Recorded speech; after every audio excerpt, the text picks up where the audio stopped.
আজকে আমার আলোচনার বিষয় অল্প সময়ের মধ্যে বীর্যপাত হয়ে যায় সমাধানে কার্যকারী ঔষধ। দেশের এবং প্রবাসের ভাই বোনদের প্রতি সালাম। আসসালামু আলাইকুম। অনেকেই কমেন্টসের মাধ্যমে এখন সবথেকে বেশি যে প্রশ্নটা আসছে, চেম্বারে এসেও যে চিকিৎসাটা নিতে চাচ্ছে যৌন অক্ষমতা রোগী, তাদের অধিকাংশেরই একটাই অভিযোগ বা একটাই কমপ্লেন, একটাই চাওয়া যে আমাদের দ্রুত বীর্যপাত হয়ে যাচ্ছে, অর্থাৎ অল্প সময়ের মধ্যে। স্ত্রীর কাছে যাবার মাত্রই অনেক সময় দেখা যায় যে স্ত্রীর যোনি স্পর্শ করলেই হয়ে যাচ্ছে, আবার অনেক সময় ভিতরে প্রবেশ করানোর 30-40 সেকেন্ডের মধ্যে হয়ে যাচ্ছে। আবার অনেকে বলে থাকে যে 3-4 মিনিটের মধ্যে হয়ে যাচ্ছে। তো এর জন্য আমার স্ত্রীও সুখ পাচ্ছে না, আমিও সুখ পাচ্ছি না। সঠিক একটা পরামর্শ, সঠিক একটা চিকিৎসার প্রয়োজন। তো এ বিষয় নিয়ে এখন আলোচনা করব। আসলে যা সহবাসে যাবার মুহূর্তে, অর্থাৎ সহবাসে যাওয়ার আগে যে ফোরপ্লে করা হয়, ফোরপ্লে করার পর যখন সহবাসে লিপ্ত হওয়ার সময় থেকে 1 মিনিটের মধ্যে যদি বীর্যপাত হয়ে যায়, সেটাকে দ্রুত বীর্যপাত বলে, অর্থাৎ অল্প সময়ের মধ্যে বীর্যপাত। কিন্তু যদি সহবাসে যাবার পর 3-4 মিনিটের মধ্যে স্বামী স্ত্রী দুজনেরই একসঙ্গে বীর্যপাত হয়ে যায়, সেটা অল্প সময়ের মধ্যে বীর্যপাত হলেই সুখ কিন্তু আপনারা দুজনেই পেলেন। এক্ষেত্রে স্বামীরও আগে হচ্ছে না, স্ত্রীরও আগে হচ্ছে না। সেটাকে পারফেক্ট সময় বলে ধরে নিতে হবে এবং আল্লাহর কাছে শুকরিয়া আদায় করতে হবে। কিন্তু যদি এই 3-4 মিনিটের মধ্যে স্ত্রীর না হয়, স্বামীর হয়ে গেছে, সেক্ষেত্রে কিন্তু সেটা অল্প সময়ের মধ্যে বীর্যপাত, তখন চিকিৎসার প্রয়োজন হয়ে থাকে। তো সেক্ষেত্রে কি কারণে এটা হয়? সাধারণত পুরুষের সেক্স যে হরমোন থাকে, টেস্টোস্টেরন হরমোন, এইটা কমে গেলেই কিন্তু যৌন অক্ষমতা আসে। আর অল্প সময়ের মধ্যে বীর্যপাত হয়ে যায়, এটা যৌন অক্ষমতার মধ্যেই পড়ে, অর্থাৎ যৌন অক্ষমতার একটা পার্ট। আবার অনেক সময় দেখা যায় যে অতিরিক্ত হস্তমৈথুন করার কারণে, আসলে হস্তমৈথুন কারণে এতটা প্রভাব কিন্তু পড়ে না, কিন্তু হস্তমৈথুন যখন অতিরিক্ত হয়ে যায়, নেশায় পরিণত হয়ে যায়, সেই ক্ষেত্রে অতিরিক্ত বিছানায় ঘর্ষণ দিয়ে বীর্যপাত, এবং এখন যেটা সবথেকে বেশি আলোড়ন হচ্ছে সমকামিতা, অতিরিক্ত স্বপ্নদোষ, অতিরিক্ত যৌন মিলন ইত্যাদির কারণে কিন্তু এই যৌন অক্ষমতা চলে আসে। বিশেষ করে 25-এর পরে যে পুরুষের সেক্স হরমোন কমতে থাকে, যে কোনো একটা বয়সে গিয়েই এটা হতে পারে। তো তখন একটা সঠিক চিকিৎসার প্রয়োজন হয়ে থাকে। অনেকে দেখা যায় যে কবিরাজি, হার্বাল, বিভিন্ন হালুয়া, বিভিন্ন গাছগাছরা খেয়ে এটাকে নষ্ট করে ফেলে। ভায়াগ্রা জাতীয় কিছু ঔষধ, বিকল্পধারার যে চিকিৎসা, এখানে দেখা যায় যে কদিন ওষুধটা খায় সে কদিন ভালো থাকে, পরবর্তীতে এই ওষুধ খেয়েও আর কাজ করে না। এগুলো অন টাইম খেলে প্রথমত কিডনি নষ্ট হবে, দ্বিতীয়ত অন টাইমে কাজ করবে না একসময়, তৃতীয়ত পারফেক্ট চিকিৎসাতেও কাজ করবে না। তো এর জন্য পারফেক্ট চিকিৎসা আছে, সেটা হোমিওপ্যাথি চিকিৎসা। এবং কিছু খাবার, যে খাবারগুলো খেলে পুরুষের হরমোন টেস্টোস্টেরন হরমোন বৃদ্ধি পাবে, সেই জাতীয় খাবার: দুধ, ডিম, খেজুর, কাজু বাদাম, মধু, ঘি। তবে যাদের উচ্চ রক্তচাপ আছে তাদের ক্ষেত্রে ডাক্তারের পরামর্শ অনুযায়ী অবশ্যই খেতে হবে এবং উচ্চ রক্তচাপ নিয়ন্ত্রণে রাখতে হবে, ডাক্তারের চিকিৎসাধীন থাকতে হবে।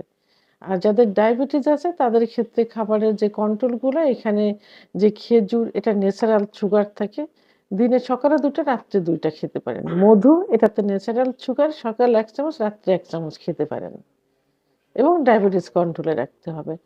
অল্প সময়ের মধ্যে বীর্যপাত হওয়ার কারণে অনেকের ভালোবাসার সম্পর্ক নষ্ট হয়ে যাচ্ছে, স্বামী স্ত্রীর সম্পর্কের অবনতি হচ্ছে, অনেকে পরকীয়ায় লিপ্ত হচ্ছে, অনেক সময় বিবাহ বিচ্ছেদ ঘটছে। তাদের যদি বাচ্চা থাকে তাদের ভবিষ্যৎ নষ্ট হচ্ছে। তো এজন্য আপনারা কি করতে অবশ্যই পারফেক্ট একটা চিকিৎসা গ্রহণ করবেন। এখানে স্বামী স্ত্রী দুজনেই ভালোবাসার মাধ্যমে একে অপরের সহযোগিতার মাধ্যমে একজন রেজিস্টারকৃত ডাক্তারের শরণাপন্ন হতে হবে। ডাক্তার পরীক্ষা-নিরীক্ষার মাধ্যমে সঠিক রোগ নির্ণয় করে ওষুধ নির্ধারণ করবেন।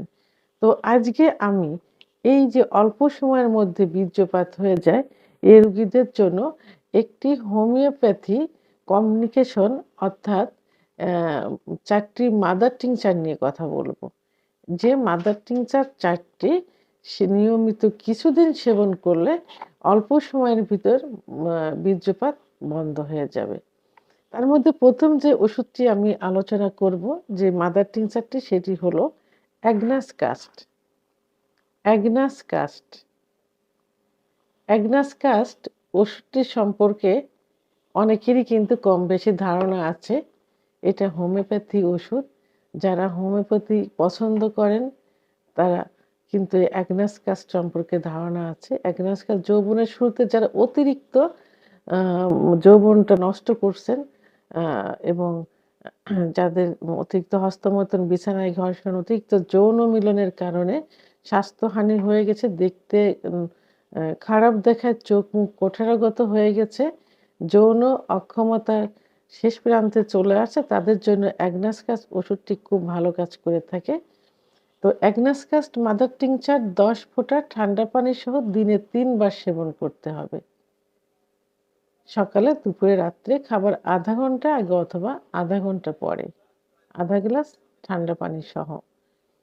ওষুধটি ১ থেকে ৩ মাস পর্যন্ত সেবন করতে হবে। দ্বিতীয় যে ওষুধটি বলবো সেটি হলো tribulus ট্রেস্টিস। Tribulus ট্রেস্টিস। Tribulus ট্রেস্টিস mother tincture ওষুধটি যাদের দ্রুত বীর্যপাত হয়ে যায়, অর্থাৎ অল্প সময়ের মধ্যে বীর্যপাত হয়ে যায়, তাদের ক্ষেত্রে খুব ভালো কাজ করে থাকে। ওষুধটি ১০ ফোঁটা ঠান্ডা পানি সহ দিনে ৩ বার সেবন করতে হবে, খাবার আধা ঘন্টা আগে অথবা আধা ঘন্টা পরে। ১ থেকে ৩ মাস পর্যন্ত সেবন করতে হবে। ৩ নাম্বার যে ওষুধটি বলবো সেটি damiana mother tincture. Damiana mother tincture. Damiana mother tincture ওষুধটিও খুব পরিচিত একটি ওষুধ হোমিওপ্যাথির জগতে সেক্সুয়াল রোগীদের জন্য। যারা সময় কম পাচ্ছে তাদের জন্য ভালো কাজ করে থাকে। ওষুধটি ১০ ফোঁটা ঠান্ডা পানি সহ দিনে ৩ বার সেবন করতে হবে, খাবার আধা ঘন্টা আগে অথবা আধা ঘন্টা পরে। ওষুধটি ১ থেকে ৩ মাস পর্যন্ত সেবন করতে হবে। তৃতীয় যে ওষুধটি বলবো, ওষুধটি হলো টিটিনিয়াম মাদার টিংচার। টিটিনিয়াম মাদার টিংচার ওষুধটি খুব ভালো কাজ করে থাকে যাদের দ্রুত বীর্যপাত হয়ে যায়, অর্থাৎ অল্প সময়ের মধ্যে বীর্যপাত হয়ে যায়, তাদের জন্য ভালো কাজ করে থাকে। ওষুধটি এটাও ১০ ফোঁটা ঠান্ডা পানি সহ দিনে ৩ বার সেবন করতে হবে, খাবার আধা ঘন্টা আগে অথবা আধা ঘন্টা পরে। ১ থেকে ৩ মাস পর্যন্ত সেবন করতে হবে। তো এখন ওষুধ ৪টি অর্থাৎ মাদার টিংচার ৪টি প্রয়োজনে আপনারা একসঙ্গে একই গ্লাসের ভিতরে দিয়ে আধা গ্লাস পানির ভিতরে ৪টা মাদার টিংচার ১০ ফোঁটা ১০ ফোঁটা করে ৪০ ফোঁটা সকালে, ৪০ ফোঁটা দুপুরে, ৪০ ফোঁটা রাত্রে সেবন করতে পারেন একই গ্লাসের ভিতরে। ১ থেকে ৩ মাস পর্যন্ত সেবন করতে হবে, প্রয়োজনে ৬ মাস পর্যন্ত সেবন করা যেতে পারে। ওষুধ অবশ্যই জার্মানি ওষুধ হতে হবে। আপনারা চিলগালা অবস্থায় কিনবেন, বিশ্বস্ত জায়গা থেকে কিনবেন। সবথেকে ভালো হবে যে ডাক্তারের চিকিৎসা নিবেন, যার চিকিৎসাধীন থাকবেন, তার থেকে ওষুধটি নেওয়া। কারণ ডাক্তার চাইবেন তার রোগী খুব দ্রুত ভালো হয়ে যাক, তার সুনাম হোক এজন্য। তো এজন্য পরিচিত যে ডাক্তারের চিকিৎসা নিবেন তার থেকে ওষুধটি নেওয়ার চেষ্টা করবেন। ভিডিওটি সম্পর্কে যদি কোনো মতামত থেকে থাকে অবশ্যই কমেন্টসের মাধ্যমে জানাবেন। আর ভিডিওটি ভালো লাগলে লাইক, কমেন্ট, সাবস্ক্রাইব করে আমার সঙ্গে থাকুন। আল্লাহ হাফেজ।